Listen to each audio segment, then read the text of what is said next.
né, que foi a parte 1 a 2, hoje será a parte 3, já não resta muito do capítulo, mas esses capítulos são bem longos, então, geralmente, cada capítulo desse livro, né, que é o Evangelho à Luz do Cosmo, onde Ramatiz ele interpreta as parábolas de Jesus, e hoje, para começar, eu vou deixar como prece uma poesia, a leitura de uma poesia do Chico Xavier, que ele diz: quero nascer de novo cada dia que nasce, quero ser outra vez novo, puro, cristalino.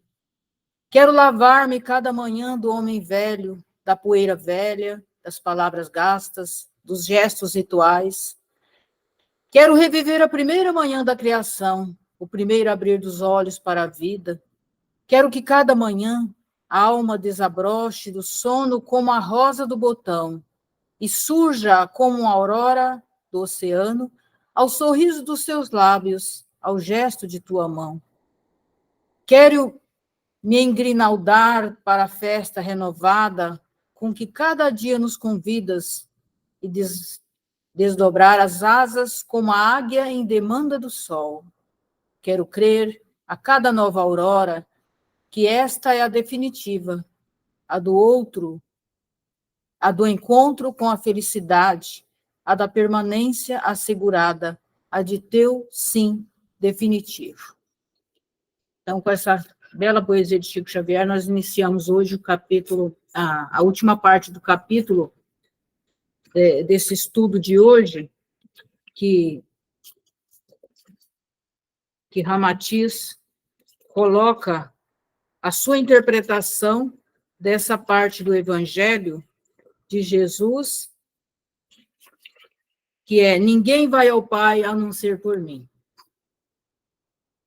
Ele diz: a personalidade humana, tão ciosa dos seus direitos e valores relativos ao mundo transitório, então deve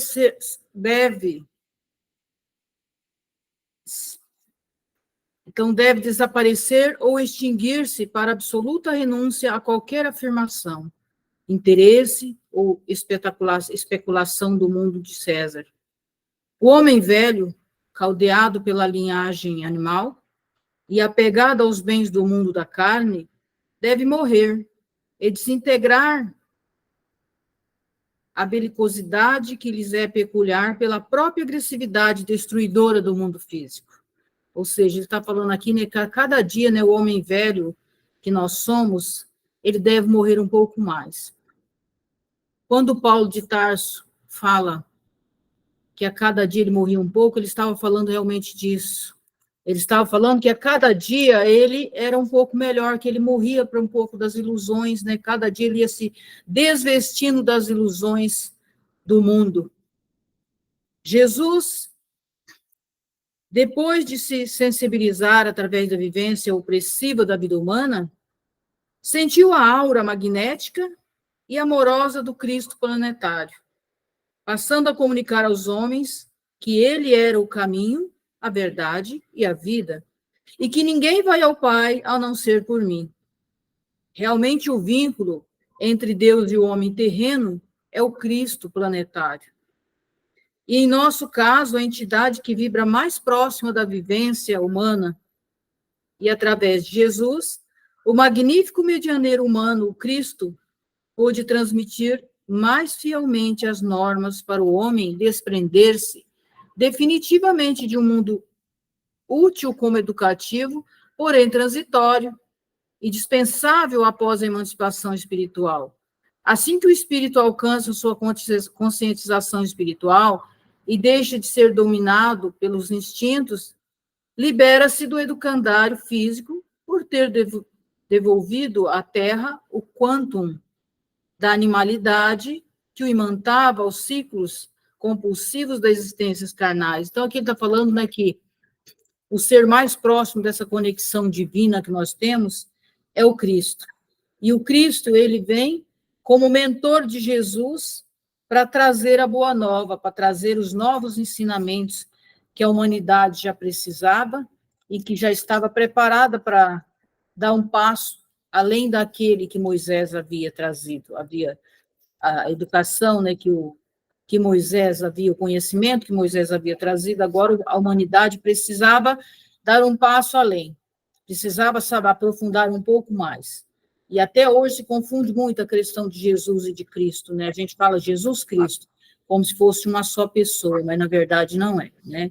Então, Jesus é o ser mais preparado que estava para receber, para transmitir aos terráqueos a verdadeira lição do Evangelho, através de Jesus. Jesus foi o ser mais preparado, porque lá atrás nós já explicamos que Jesus, ele ainda podia reencarnar em um corpo físico, que ele ainda era possível reconstituir o perispírito dele, porque ele é um anjo.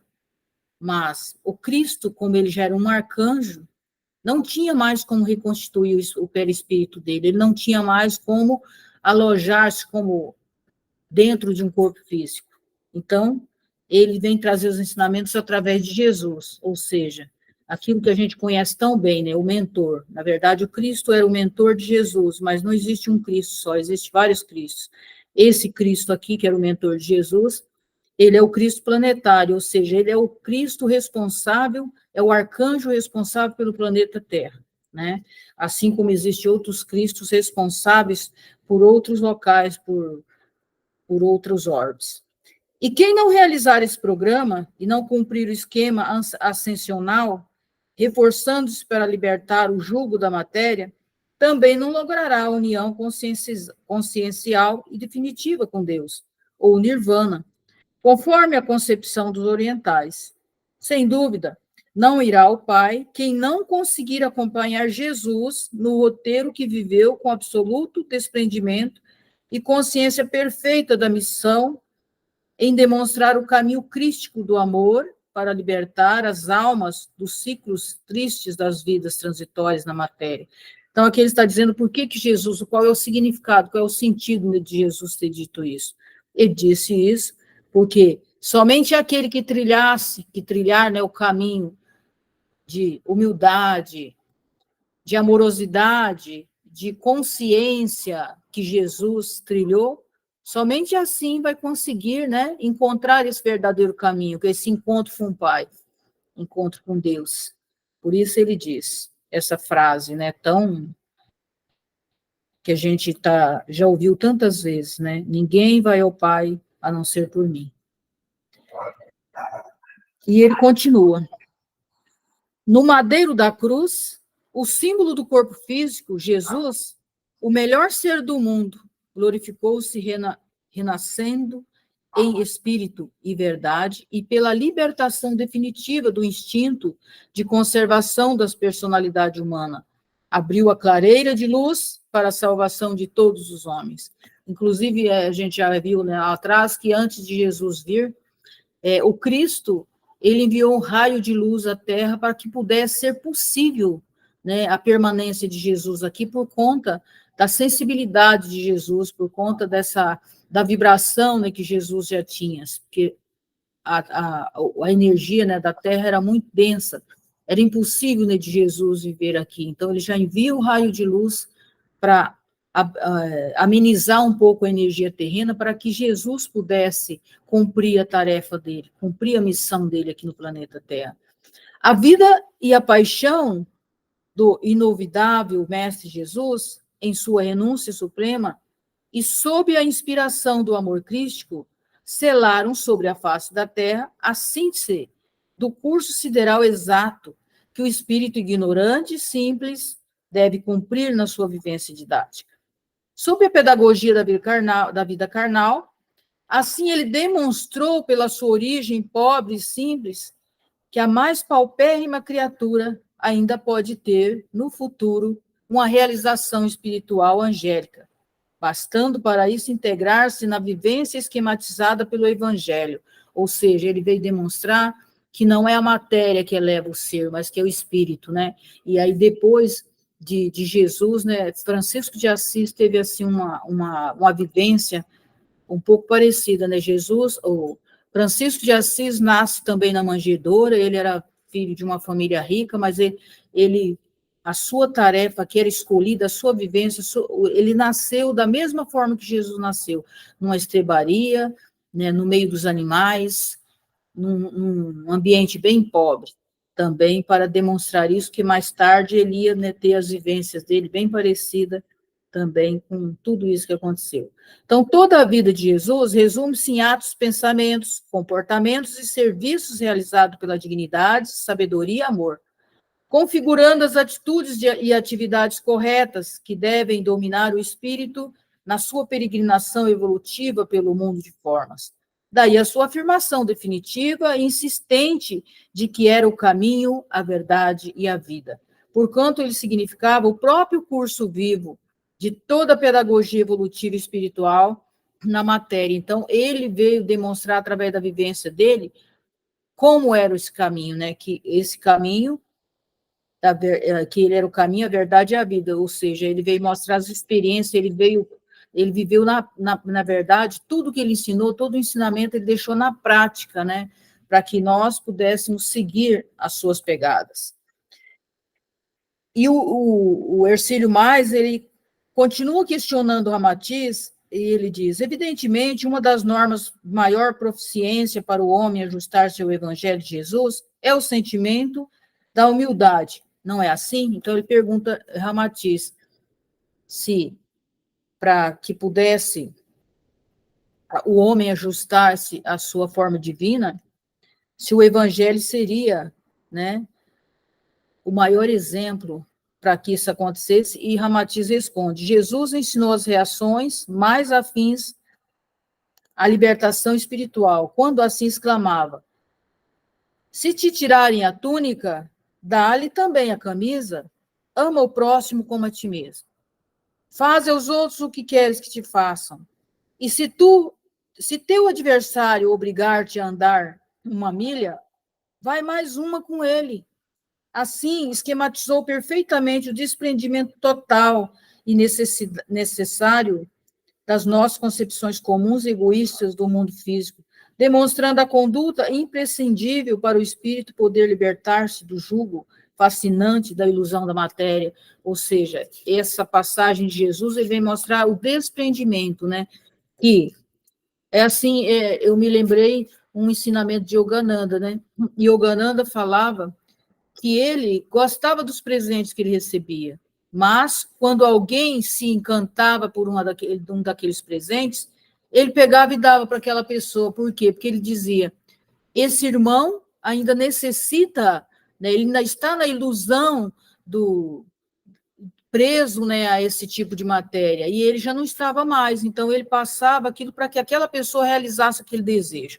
Porque, na verdade, todos os desejos que nós temos que não são realizados durante a nossa vida, nós vamos voltar um dia para poder realizá-los, né? Por isso, é importante a gente ter essa consciência, que tipo de desejo eu tenho na minha vida, o que é que eu desejo na minha vida, porque esses desejos que são fortes, muito fortes internamente, nós precisamos realizá-los, porque eles ficam como se fossem armazenados na nossa vida, na nossa existência. E assim como Yogananda já tinha se desprendido dos bens materiais, ele passava aquele irmão para que ele realizasse aquele desejo dele e pudesse, né, satisfazer aquele desejo e não continuar com aquele desejo na vida dele.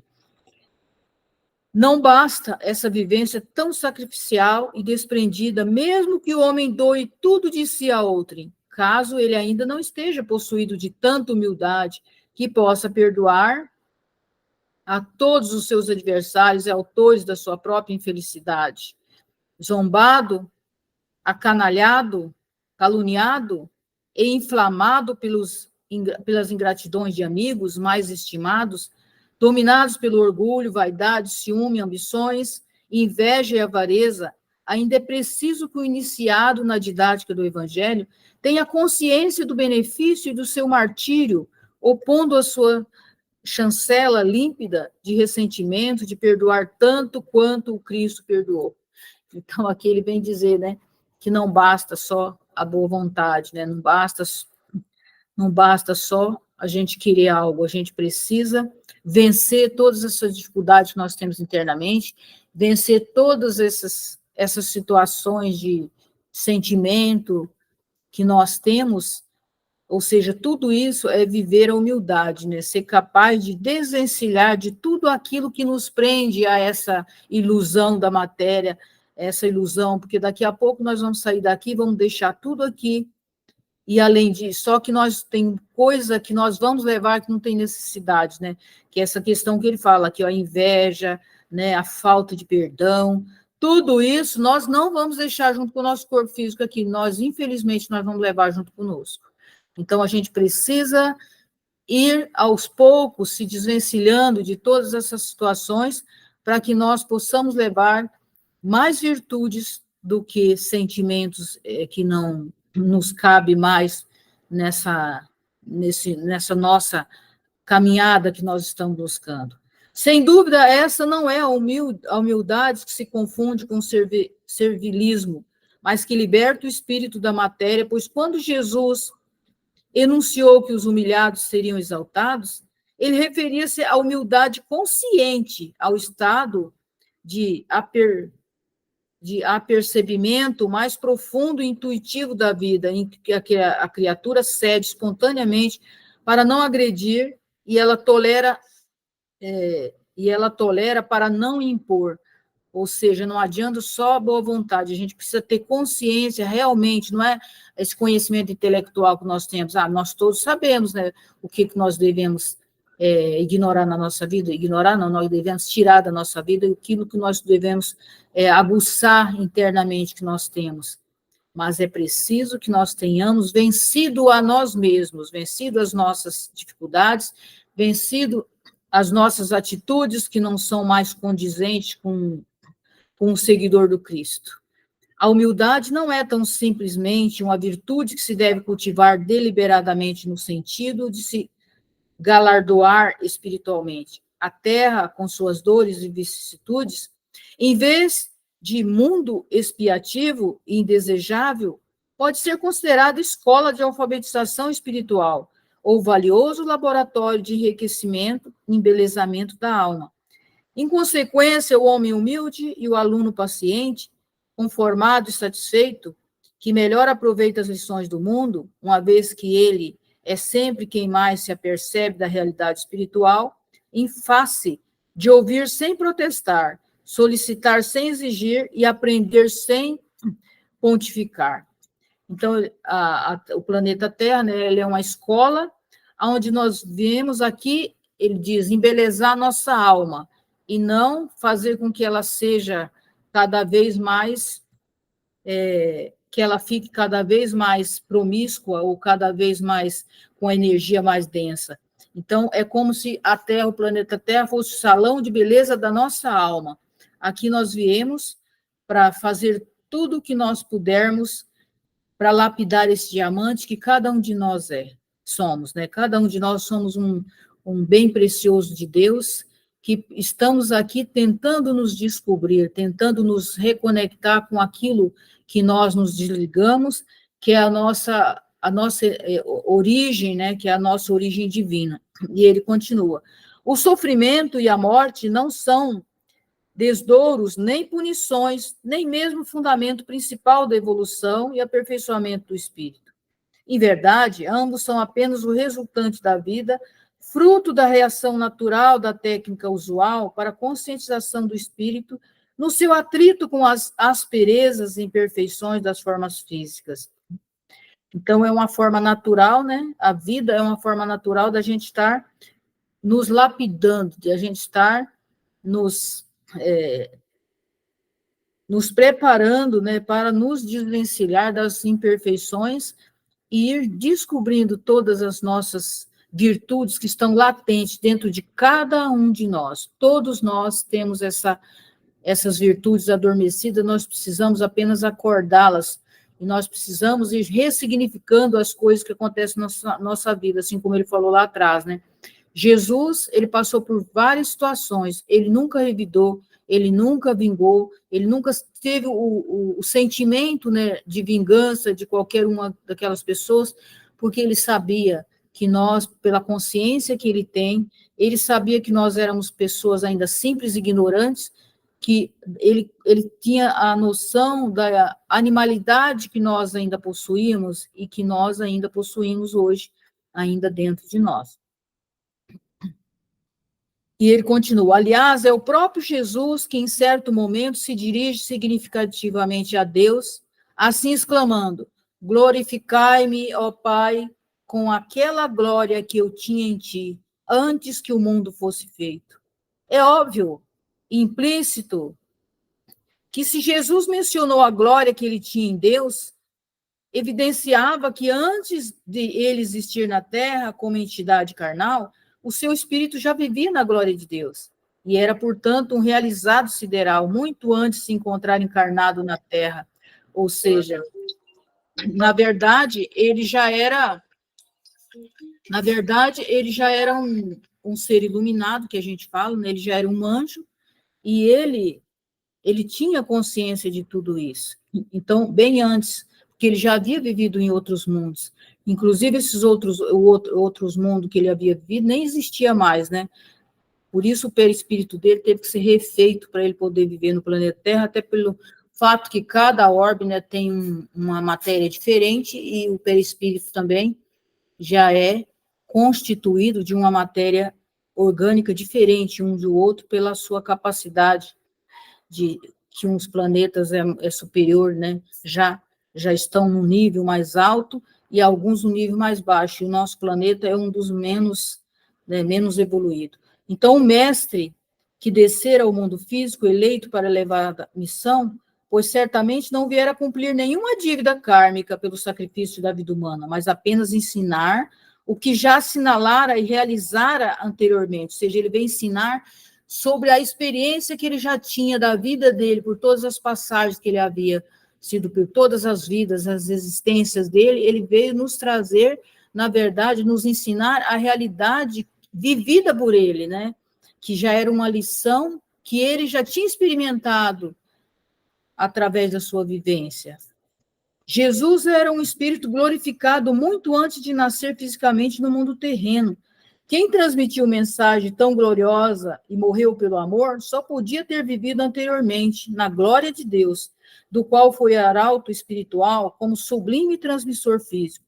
Nascido no mundo carnal, mas alimentado em espírito pelo amor universal, que se derramava através de sua configuração humana, Jesus burilou e sensibilizou de tal modo a sua própria organização psicofísica, que ao eclodir em si o Cristo, que nele vivia latente, mesmo antes de nascer no mundo, pôde traçar no cenário da Terra o organograma sideral da salvação do homem.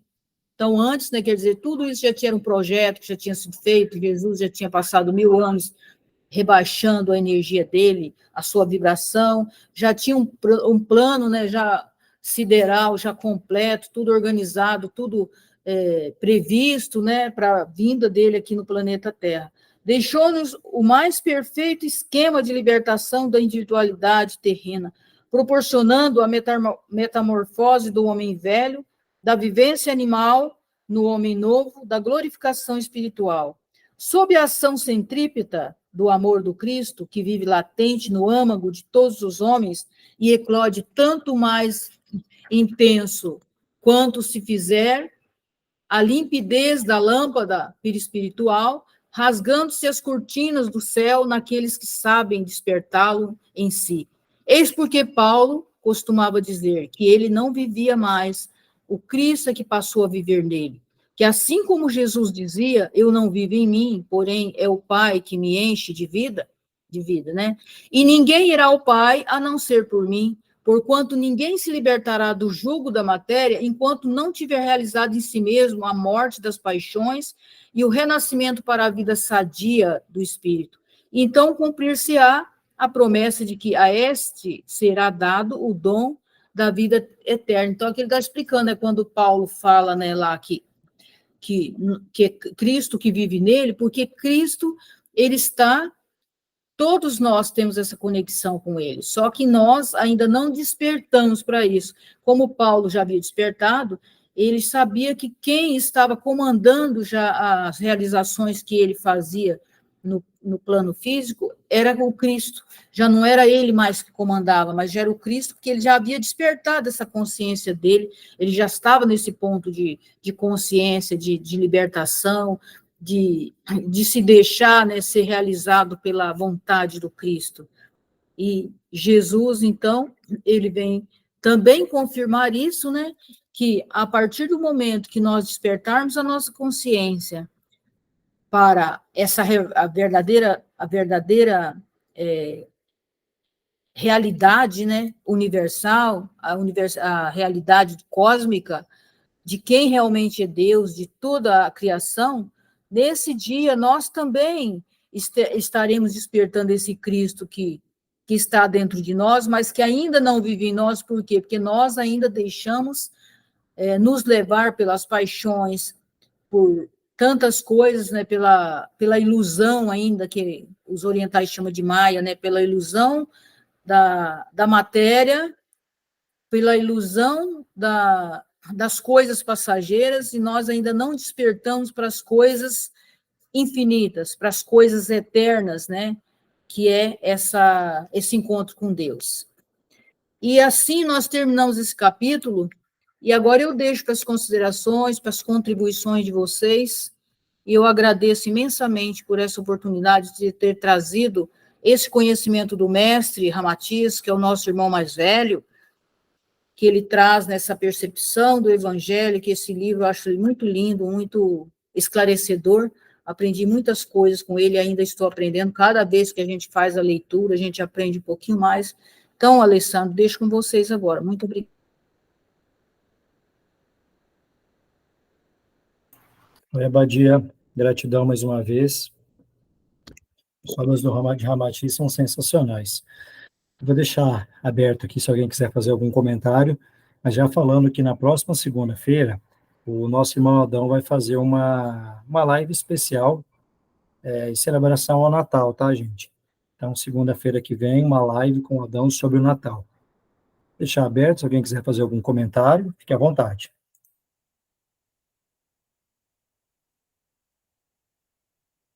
Belkis, pode falar.